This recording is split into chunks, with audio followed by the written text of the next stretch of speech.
가정의 달이라 이제 지난주까지는 부모의 입장에서 자녀들에게 어떤 우리가 역할을 해야 될지 걸 얘기했고, 오늘은 이제 부부간의 관계에 대해서 좀 한번 얘기를 해보려고 합니다.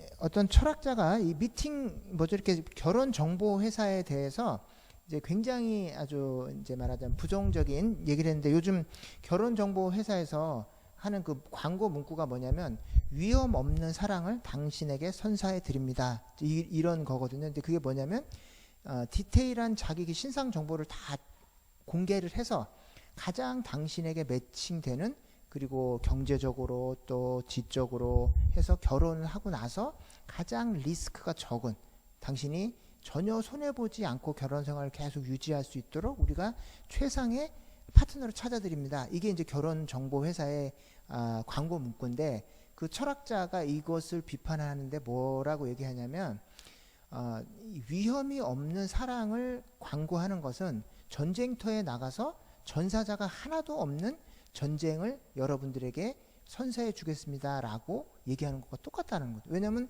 전쟁 자체가 뭔가 위험과 부상을 전제로 하고 시작되는 게 전쟁인데, 그 전쟁터를 사람을 데리고 가면서 하나도 다치지 않고 한 명의 전사자도 없이 우리가 전쟁을 하겠습니다, 그러니 사람 보내주세요 라고 얘기하는 것과, 결혼을 하는데 하나도 마음에 상처받지 않고 하나도 손해보지 않고 결혼 생활 유지할 수 있도록 우리가 도와주겠습니다 라고 얘기하는 것이 똑같은 거짓말이다 라는 것이죠.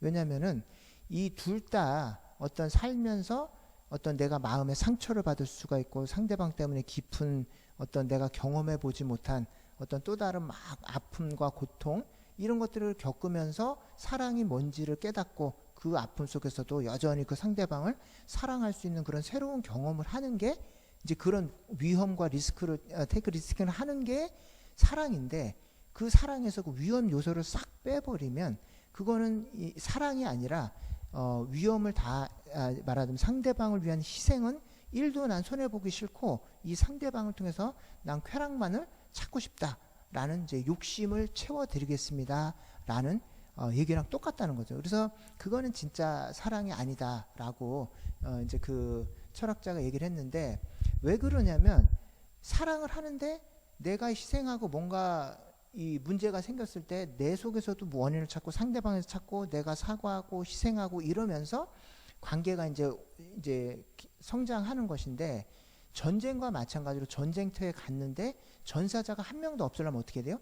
상대방 그 군인을 완전히 이제 말하자면은 이제 폭격을 하든지 뭐라든지, 군인이 가기 전에 엄청난 공격을 해서 상대방을 싹 다 죽여놔야 우리 쪽 전사자가 한 명도 없는 거죠. 똑같이 부부 관계에서도 내가 전혀 손해보지 않으려면 상대방이 내가 받을 모든 손해와 피해와 아픔을 다 받아야 돼요. 그러니까 상대방에 대해서 아픔에 대해서 1도 신경 쓰지 않고 모든 문제가 발생했다, 이건 네 책임이야, 당신 때문에 우리 결혼이 이렇게 된 거야 라고, 나는 돈도 잘 벌어왔고 내가 내 할 일 다 했고 이 결혼이 파탄난 건 당신 책임이야, 이러면 만약에 어떤 문제가 생기더라도 나는 하나도 마음에 상처받지 않고 어떤 그 문제들을 이제 말하자면 해결할 수가 있다는 거죠. 근데 이제 이것이 전쟁터에서 어떤 나라가 이제 조그만 약소국을 침공해서 하나도 전사자가 나지 않고 그 사람들만 싹 다 죽이고 그 나라를 빼앗듯이 결혼 관계도 똑같다는 거죠. 그래서 상처받지 않고 어떤 사랑을 계속 하려는 것은 엄청나게 극도의 이기심이 전제된 사랑의 시도다. 그래서 그 철학자가 그 부분을 굉장히 이제 말하자면 비판한 이제 그런 글을 봤는데, 이제 똑같이 이제 성경에서도 우리에게 이제 사랑은 하되 아무런 손해를 보지 않으려는 우리들에게 이제 결혼에 대해서 도대체 어떤 것이 결혼인가, 이것에 대해서 이야기를 해주고 있습니다. 이제 첫 번째 보면 이 창세기에 하나님이 이렇게 모든 것들을 다 만드시고 아담에게 이제 미션을 주세요. 그래서 뭐라고 하냐면 아담이 모든 가축과 공중의 새와 들의 모든 짐승에게 이름을 주니라, 이렇게 되어 있습니다. 그래서 가만히 있는 게 아니라 아담에게 하나님이 이 모든 것들을 만드시고 미션을 주십니다. 그래서 창세기 2장 15절에 보면 여호와 하나님이 그 사람을 이끌어 에덴 동산에 두어 그것을 경작하며 지키게 하시고 이렇게 되어 있습니다. 그래서 이 땅에 이제 태어나면 이제 자기가 미션이 있잖아요. 그래서 예수님을 믿고 나면 나는 뭘 하면서 살아야 될지라는 분명한 목표가 있는 사람이 결혼할 때가 된 거예요. 그러니까 나이가 차서 결혼하는 게 아니라 나는 뭘 하면서 살아야 된다라는 그 목표 의식이 생긴 그 사람이 결혼할 배우자를 찾을 타이밍이 됐다는 뜻입니다. 그래서 그건 나이가 많고 적고를 떠나서 크리스찬이라면 어느 시점에 나는 이거 하면서 평생 살아야 되겠다. 난 이거 할 사람이구나라는 그런 자각. 하나님 일하면 그게 뭐 내가 무슨 어떤 현장 가서 일하든 사무직에 있든 어디로 가든지 나는 이걸 하면서 살아야 될 사람이구나라는 인생에 대한 비전과 목표가 생기면 그때 그 일을 같이 할 동역자를 찾는 과정이 배우자를 찾는 과정이라는 거죠. 그러니까는 나이가 차고 난 누굴 사랑해, 나는 사랑에 빠진 것 같아, 이렇게 해서 결혼하는 것을 크리스찬의 결혼이라고 보지 않고 각자가 하나님을 인격적으로 만나고 그 만난 그 사람이 나는 평생 이걸 하면서 살아야 되겠구나라는 그 목표가 생긴 뒤에 그럼 그 목표를 이룰 때 가장 부합하는 같이 그 일을 해줄 그 상대방을 찾는 과정이 결혼의 배우자를 찾는 시작점이라는 것이죠. 근데 이제 그게 없이 그냥 막 찾아서 결혼하는 것을 성경에는 뭐라 그러냐면 창세기 6장 1절에서부터 2절에 보면 사람이 땅 위에 번성하기 시작할 때에 그들에게서 딸들이 나니 하나님의 아들들이 사람의 딸들의 아름다움을 보고 자기들이 좋아하는 모든 여자들을 아내로 삼은지라 이렇게 되어 있습니다.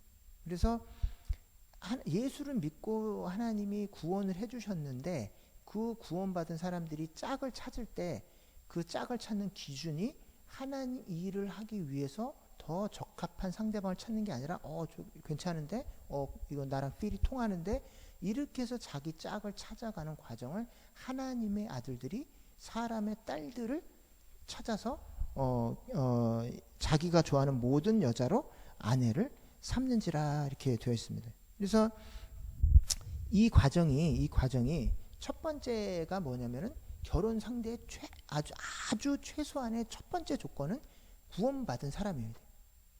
그래서 교회를 다니고 자기 입에 아주 미니멈 전제 조건이 뭐냐면 최소한의 전제 조건은 교회를 다니면서 그리고 자기의 신앙 고백이 분명한 사람이 최소한의 결혼의 상대자입니다. 근데 이제 대부분 사람들이 내가 신앙이 뛰어나니까 내가 얼마든지 나는 뭐 이 사람 만나서 전도할 수도 있고 뭐 이 사람을 내가 변화시킬 거야. 근데 천만의 말씀이죠. 이게 성경 여러 군데서 이 믿지 않는 사람과 결혼하는 것의 위험성에 대해서 반복해서 여러 번 얘기를 합니다. 그리고 고린도전서 6장 14절에 너희는 믿지 않는 자와 멍에를 함께 매지 말라. 의와 불법이 어찌 함께하며 빛과 어둠이 어찌 사귀며 이렇게 되어 있습니다. 그래서 멍에를 같이 매는 건 지난번에 말씀드렸지만 힘이 다른 두 짐승이 같이 멍에를 매면 어떻게 됩니까? 밭고랑을 갈 때 어떻게 됩니까? 한쪽은 세고 한쪽은 느리고 한쪽은 일로 가려고 그러고 한쪽은 뒤로 가려고 그러면 어떻게 되냐면 계속 제자리를 맴도는 거죠. 그래서 그 답보의 상태에 빠진다 이렇게 되는데 신앙생활이 답보의 상태를 빠집니다. 결혼과 동시에 제자리 걸음을 하든지 후퇴하든지 계속 10년이 지나도 20년이 지나도 어떤 주님의 일을 감당하는 게 아니라 겨우겨우 현상 유지만 하면서 죽을 때까지 그 자리를 맴돌다 인생을 망치게 되는 거죠. 그러니까 엄청난 도박이죠. 그런 거를 이 도박을 이 고린도전서 7장 16절에 뭐라 그러냐면 아내된 자여 내가 남편을 구원하는지 어찌 알 수 있으며 남편된 자여 내가 내 아내를 구원하는지 어찌 알 수 있으려 이렇게 됩니다. 그래서 불신자와 결혼을 하는 것은 로또에 당첨되기를 기대하면서 내 신앙 인생 전체를 갖다가 상대방의 만에 하나의 가능성, 구원받을 수도 있지 않을까라는 그 가능성에 내 신앙 인생 전체를 집어 던지는 거죠. 엄청난 모험이고 이제 엄청나게 무모한 짓이죠. 왜냐하면 그 사람이 구원받을지 안 받을지 내 선택이 아니라 하나님이 하시는 건데 내가 열심히 있기 때문에 이 사람을 하나님 구원해 주고 천만의 말씀. 그거는 하나님의 주권에 딸린 문제고 안 믿고 전도하는 거는 나랑 결혼하지 않은 상태에서 좀 거리를 둔 상태에서 내가 전도하며 돌보는 건 오케이예요. 그러나 결혼을 한다는 것은 내 삶의 전체 삶의 영역에 불신자를 내 삶의 영역에 받아들여서 그 사람과 내 24시간을 같이 그 사람의 생활 패턴에 맞춰서 같이 살겠다는 거죠. 근데 그거를 불신자를 내 삶의 영역에 그리고 같이 그 사람 영역에 링크를 시켜서 일생을 같이 가겠다는 도박인 거죠. 그 사람이 구원 받을지 안 받을지도 알 수 없는데 그 사람에게 내 삶의 우리 가족의 어떤 영적인 신앙의 모든 미래를 다 걸고 간다는 것은 이제 엄청나게 무모한 행동인 거죠. 그래서 첫 번째 전제 조건은 구원받은 사람이어야 된다. 그래서 자녀들에게도 저도 뭐 진에게도 뭐 아주 어리지만 항상 최소한 너 남자친구를 사귀든지 네가 누군가를 이성 친구를 사귈 때는 아주 하나의 유일한 전제 조건인데 교회 다니고 구원의 확신이 있는 사람이어야지만 그 단계로 네가 조금 진지하게 누구를 만날 때는 그거를 최소한 물어봐야죠. 엄마 아빠가 딴 거는 모르겠지만 이게 중요하다라고 이 부분을 항상 이제 상기시킵니다. 그리고 두 번째는 결혼 전에 뭐 우리 목사님 가정도 그렇지만 분명히 자기가 뭘 하면서 살아야 되겠다라는 그런 각자의 방향성이 있었잖아요. 근데 그걸 배우자가 똑같은 그 방향을 바라보고 있었기 때문에 오케이 같이 갑시다라고 이제 큰 그림에 동의하기 때문에 그것이 결혼이라는 이제 과정을 이어졌는데 우리 아이들도 똑같이 결혼 전에 최소한의 전제 조건이 뭐냐면 얘들이 뭘 하면서 살아야 될 사람이다라는 그 방향성을 가진 채 그 다음에 자기 배우자를 찾아야지 그것이 없이 애들이 나이가 찼다고 해서 이제 배우자를 찾아봐라 이러면 그냥 그야말로 혼돈에 빠지는 거죠. 내가 결혼해서 이 가정이 어디로 갈지를 나도 방향성이 없고 배우자도 방향성이 없는데 결혼하고 나서 그걸 조금씩 찾아간다? 엄청나게 힘든 문제죠. 그래서 우리가 다른 것도 어렵긴 하지만 우리 아이들이 최소한 결혼 전에 해줘야 될 가장 중요한 혼수 준비 중에 하나가 비전을 갖게 해주는 것. 우리 아이들이 난 뭘 하면서 살아야 될 사람이다라는 인생의 비전을 갖고 나서 이제 그거를 같이 할 사람을 찾아가도록 하는 거. 이것이 혼수 준비 중에 저는 가장 중요한 혼수 준비가 아닐까. 크리스찬 가정에서 혼수를 준비시켜 주는 것 중에 하나가 저는 이제 그렇게 생각하고 성경도 마찬가지로 이렇게 얘기하고요. 그리고 오늘 이제 또 하나의 이제 부부 관계에 있어서 중요한 것이 첫 번째로 남편들이 세상의 경영과 경작의 의무와 책임을 주시고 오늘 성경에 보면 아내를 표현할 때 아담이 돕는 배필이 없음으로 이렇게 되어 있습니다. 그래서 돕다라고 헬퍼, 뭐 서포터, 뭐 이제 이렇게 표현돼서 약간 보조적인 아내를 우리가 생각할 때 뭔가 우리가 남편이 뭔가 중요한 결정을 내리고 앞서서 리드하고 그리고 아내는 뭔가 그 옆에서 이제 서포트하고 보조적인 이제 역할이 아닌가라고 생각하기가 쉬운데 그래서 뭐 suitable helper 이렇게 영문에는 이렇게 되어 있습니다. 근데 그게 이제 원어상의 또 다른 의미는 뭐냐면 구원군이라는 의미가 있습니다. 전쟁에 나갔는데 전쟁을 벌이다가 이제 수적으로 열세에 빠져서 내가 이제 완전히 패전하든지 죽든지 이런 절제절명의 위기에 빠졌을 때 나를 도와주러 전쟁터에 한복판에 뛰어들어서 도와주러 오는 응원군, 원군 이런 의미가 있습니다. 그래서 그럼 그 나를 도와주러 오는 그 응원군이 나보다 약한 사람이 오겠습니까? 무능한 사람이 오겠습니까? 아니죠. 최소한 나보다 동등하거나 나보다 뛰어난 사람이어야지만 나를 그 전쟁터에서 구원해줄 수가 도와줄 수가 있는 거죠.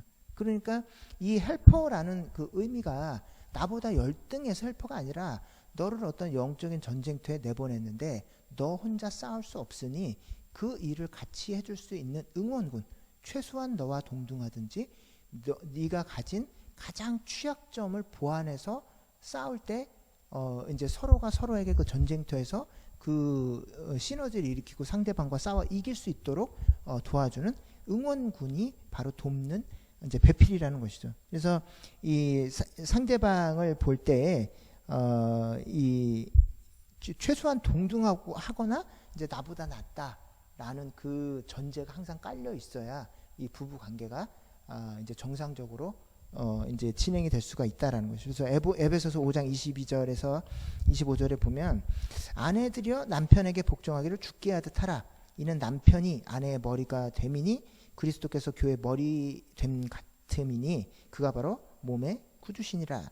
그리고 남편들에게는 그러므로 교회가 그리스도에게 하듯이 아내들도 범사에 남편에게 복종할지니라. 남편들에게는 남편들아 아내 사랑하기를 그리스도께서 교회를 사랑하시고 그 교회를 위하여 자신을 주심같이 하라 이렇게 되어 있는데, 그래서 남편들이 아내들한테 좀 나한테 좀 복종해봐, 내가 집안의 리더 아니냐, 가장 아니냐, 그러면 아내들은 나한테 먼저 희생해봐.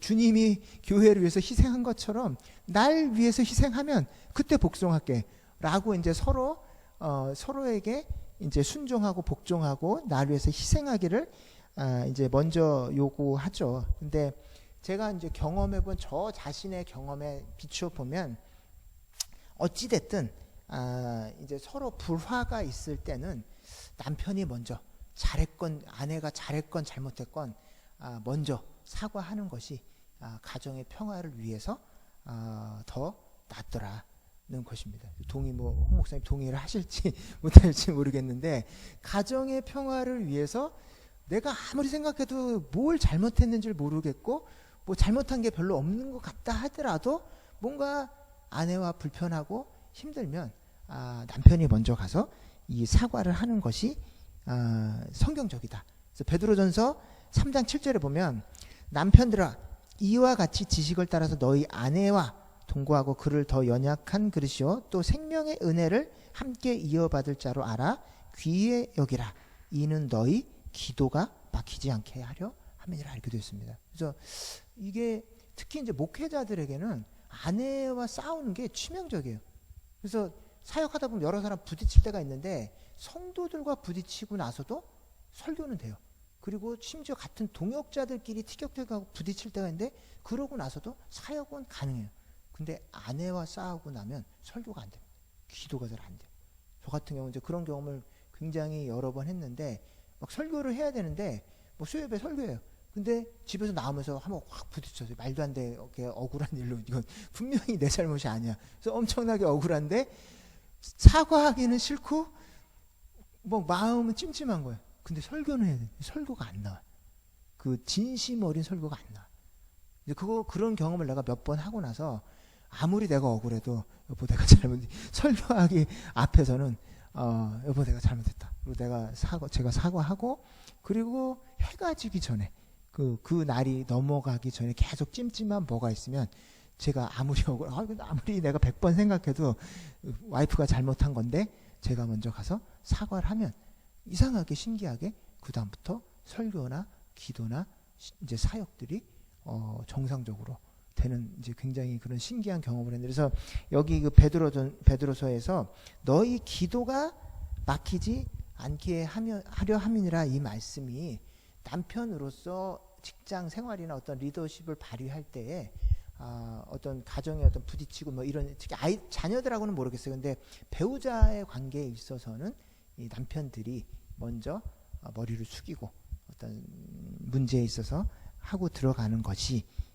더 이제 지혜로운 이제 그런 길이 아닌가 이렇게 생각되고 성경에도 이제 그렇게 얘기하십니다. 그리고 이제 많이 이제 신학자들이 얘기하는데 아내를 왜 갈비뼈에서 취했냐 이 얘기를 할 때 뭐 발에 있는 뼈도 있고 머리뼈도 있는데 왜 갈비뼈냐 했을 때 밑에서 나서 밟히지 않도록 머리에 나서 머리 위에서 조종하고 나를 통제하지 않도록 그 갈비뼈에서 옆에 보호하고 같이 사랑하고 이제 해줄 수 있도록 갈비뼈에서 취했다라고 이렇게 얘기합니다. 그래서 그거는 뭐냐면 내 가장 깊은 곳까지 가까이 올 수 있기 때문에 그만큼 나에게 도움이 될 수도 있지만 치명적으로 서로에게 상처를 줄 수 있는 가능성을 가지고 있다는 것을 얘기합니다. 그래서 그 얘기가 어떻게 금방 반증되냐면 처음에 아내를 데려다 놨더니 아담이 너무 황홀한 표현으로 이는 내 뼈 중에 뼈요 살 중에 살이라고 엄청난 극찬을 합니다. 근데 얼마 지난 3장에 바로 넘어가서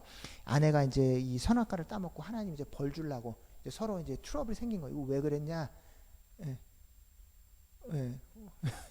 왜 그랬냐?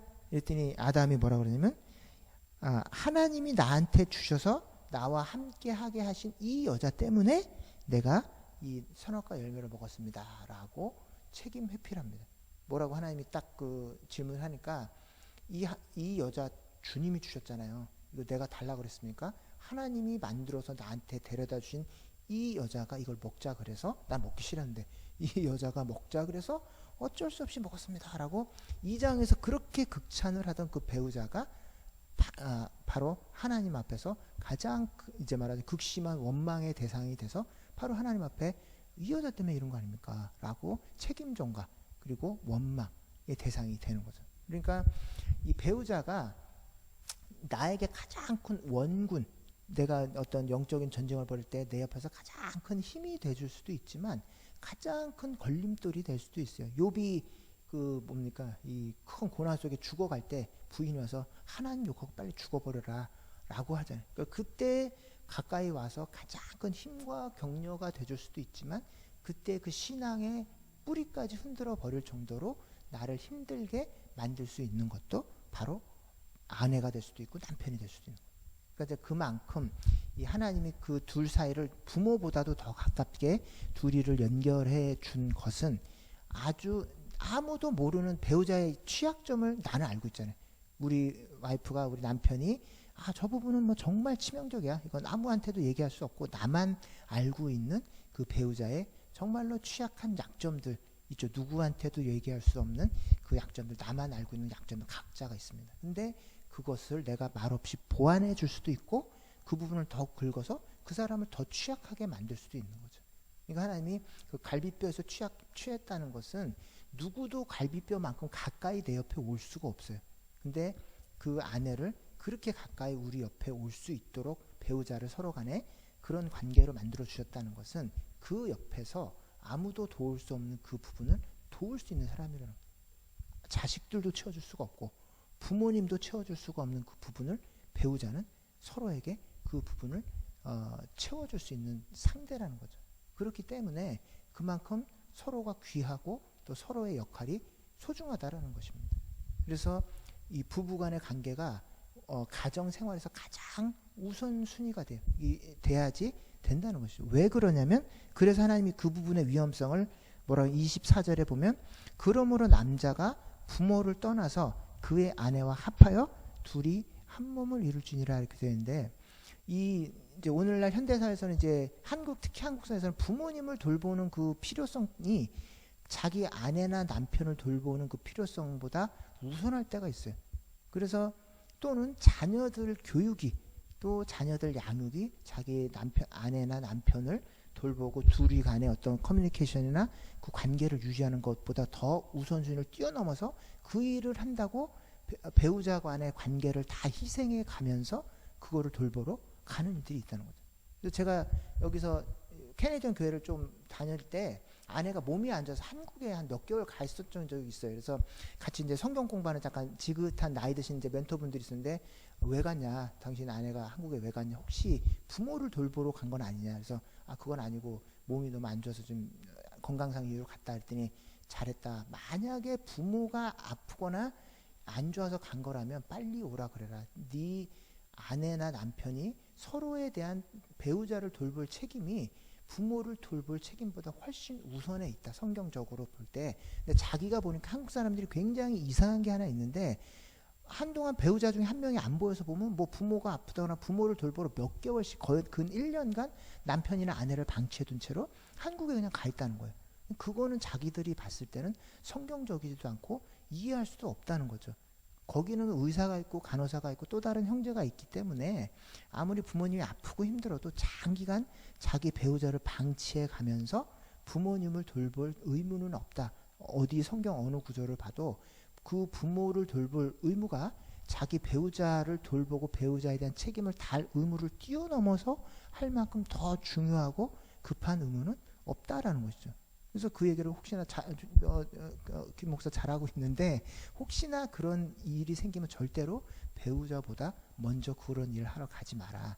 그리고 두 번째로 자기가 이상하게 생각하는 거는 한국에서 남편을 떼어다 놓고 애들 교육시키겠다고 5년씩 6년씩 장기간 떨어져 있는 그 부모들을 볼 때 그게 또 하나의 자기가 이해할 수 없는 굉장한 기현상이더라는 것이죠.